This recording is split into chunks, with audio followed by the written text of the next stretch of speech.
अस्सलाम वालेकुम। इस वीडियो के अंदर आप जानेंगे कि आपने अपने फ़र्श की पैमाइश कैसे करनी है, स्क्वायर फुट्स जो हैं वो कैसे आपने जांचने हैं, मार्बल की लगवाई देने के लिए रगड़ाई के जितने उजरत है वो पे करनी है, तो उसके लिए आपको आपके स्क्वायर फिट्स का अंदाज़ा होना चाहिए। आप समझ रहे होंगे कि ये बहुत आसान है, बड़ा लंबाई चौड़ाई को ज़रब दें स्क्वायर फुट्स निकल आते हैं। तो मुझे बहुत ज़्यादा मौसूल होने वाला एक सवाल है कि भाई स्कर्टिंग के जो चार्जेस होते हैं लगाई के रगड़ाई के वो क्या होते हैं। तो खास तौर पर इस पॉइंट को कवर करने के लिए ये मैं वीडियो बना रहा हूँ। इसी के अंदर ये पॉइंट भी कवर हो जाएगा कि स्कर्टिंग के मामलात में किस तरह पेचीदगी होती है और कहाँ पे आके जो ओवर चार्जिंग है या ओवर प्राइसिंग है, वो हिडन जो चार्जेस है वो ऐड हो जाते हैं आपकी बिल के अंदर, रगड़ाई में, लगवाई में या मार्बल जब आप खरीद रहे हैं उसके बिल में। तीनों जगह पे ये स्कर्टिंग का इशू आ रहा होता है। इसी को पॉइंट को आज कवर करेंगे। मेरा नाम है उस्मान। मैं इस चैनल के ऊपर रेनोवेशन, डेकोरेशन, हाउस मेंटेनेंस के वाले से बहुत सी वीडियोस अपलोड करता रहता हूँ। उसके अलावा मार्बल्स की ऑलरेडी बहुत सी वीडियोस इस चैनल के ऊपर मौजूद है। आप चैनल का विजिट जरूर कीजिएगा। इंशाल्लाह वहां पे आपको आपकी पसंद की वीडियो या आपकी रिक्वायरमेंट वीडियो जरूर मिलेगी इंशाल्लाह। तो अगर अभी तक आपने चैनल को सब्सक्राइब नहीं किया, प्लीज इसे अभी सब्सक्राइब कर लीजिएगा और बेल आइकन को दबा दीजिएगा। अगर आप वीडियो को लाइक करेंगे तो ये आपकी तरफ से मुझे हौसला अफजाई कंसिडर होगी। तो असल में बात ये होती है कि हमारे यहाँ अक्सर जो उजरत है ना वो थोड़ी सी जितनी रिक्वायर्ड है होती है, जितनी होनी चाहिए उतनी नहीं चल रही होती। कंपटीशन में लोग एक दूसरे से कम रेट दे रहे होते हैं और जो काम करने वाले होते हैं उनको उनकी रिक्वायर्ड उजरत जो पूरी चार्जेस हैं वो नहीं मिल रहे होते, जिसकी वजह से वो कुछ ना कुछ हिडन रखते हैं, आपको कम रेट देते हैं at the time of deal कि आप उनके साथ डील आपकी बन जाए। आप कम रेट देख के उसके साथ डील बना लें, लेकिन कुछ हिडन चार्जेस बीच में रह जाते हैं जिनके बारे में हम आज बात करने वाले हैं।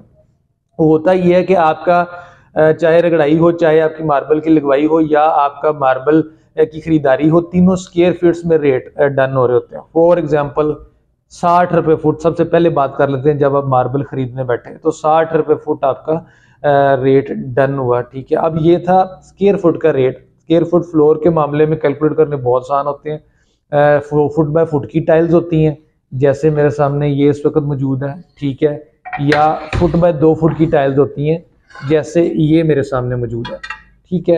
अब सिंपल सी बात है कि अगर इस तरह की फुट बाय फुट की 100 टाइल्स की सप्लाई जाती है तो आपको पता है कि 100 मुरब्बा फुट जो स्क्वायर फुट आ गया, 60 रुपए उसका रेट था या जो भी उसका रेट था उससे आप मल्टीप्लाई करेंगे, आपको पता चल जाएगा यार इतना बिल इसका बनता है, दुकानदार को दे देंगे।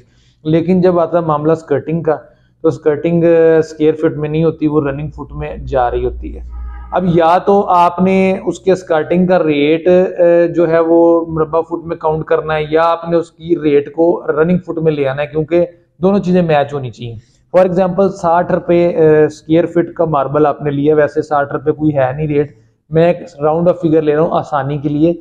उसमें से आपने 4 इंच की अगर स्कर्टिंग कटवाएंगे, 1 फुट वाले के अंदर से 4 इंच की स्कर्टिंग कटवाएंगे तो 3 पीसेस बराबर के बनेंगे, तो वो 1 फुट 3 रनिंग फुट के अंदर चला जाएगा। अब सिंपली जाहिर है कि वो जो 4 inch by 1 foot running foot जिसे बोलते हैं वो 20 रुपए का होना चाहिए। 60 की टाइल थी ना, 20 जमा 20 जमा 20 60, तो वो 20 रुपए प्लस ऊपर 3 रुपए आजकल कटिंग के जो चार्जेस हैं वो एड ऑन हो रहे हैं। ज़ाहिर है बिजली बहुत महंगी है और कटिंग के चार्जेस होती है, लेबर की होती है, ब्लेड की होती है, तो वो आपको 23 रुपए रनिंग फुट पड़ेगा, ठीक है। तो आपने उसका रेट भी रनिंग में लिया है ना, तो आप बड़े आसानी से मार्बल वाले को आप पे कर लेंगे। जब लगाने की बारी आती है तो आपका रेट अगर 30 रुपए डिसाइड हुआ है स्क्वायर फीट मार्बल लगवाई का, अब आपकी स्कर्टिंग जो है वो रनिंग में 300 फुट बन रही थी, तो डेफिनेटली फिर 300 को 30 रुपए के हिसाब तो नहीं आप देंगे ना, क्योंकि वो तो 4 इंच का 1 फुट मतलब 300 फुट है। अगर उसको स्क्वायर फीट में हम ले आएंगे तो वो तो फिर 100 मुरब्बा फुट बन जाएंगे ना। तो या आप रेट को रनिंग में ले आएंगे या जो आपकी तरीकाकार है कि आप उसको पैमाइश करते वक्त एक तरीका ऐसा अपनाएंगे कि आपका कमरा अगर था 10 फुट बाई 10 फुट का, आपने उसको फ्लोर को ज़रब दे दी, वो हो गया 100 फुट, 10 इंटू 10 100।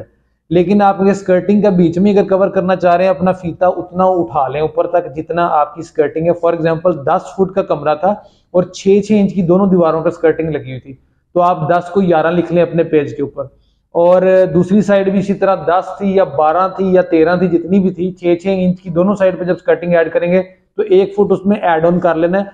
लंबाई चौड़ाई को जब आप ज़रब देंगे ऑटोमेटिकली आपकी स्केयर फिट्स जो सी है वो लगवाई स्कर्टिंग समेत बीच में आ जाएगी। ठीक है, आपको किसी किस्म की टेंशन नहीं आएगी, ना आप उसको रनिंग में लेके आए रेट को, ना आप स्कर्टिंग को स्केयर फिट में लेके जाएं। ठीक है, दोनों तरफ से आपका हो जाएगा। सेम केस होता है रगड़ाई के मामलात में।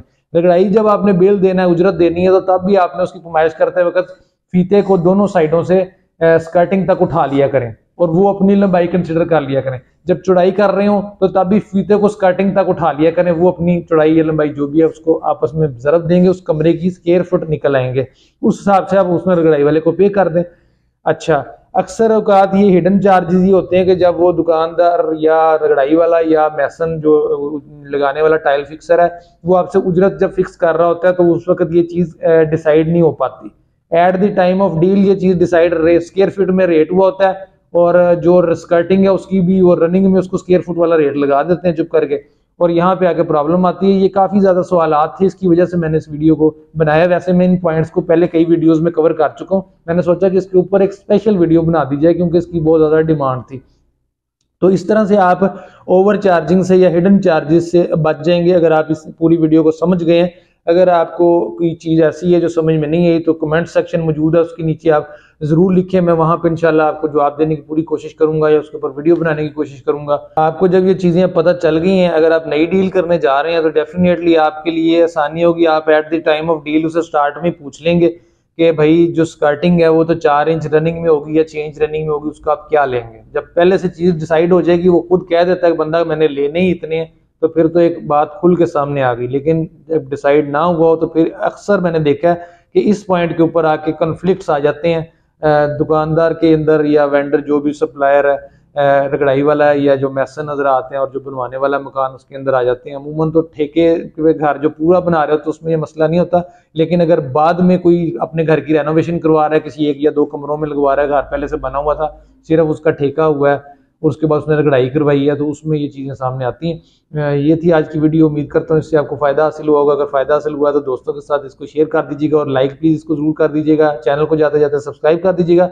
मेरी दुआ है जो भी मकान आप तमीर कर रहे हैं अल्लाह ताला उसमें आपको रहना और बसना नसीब फरमाए, खुशियों वाली लंबी जिंदगी ता फरमाए, खुश रहें, आबाद रहें। नेक्स्ट व्लॉग में इंशाल्लाह फिर से मुलाकात होगी, तब तक के लिए इजाजत चाहता हूँ। अस्सलाम वालेकुम रहमतुल्लाह।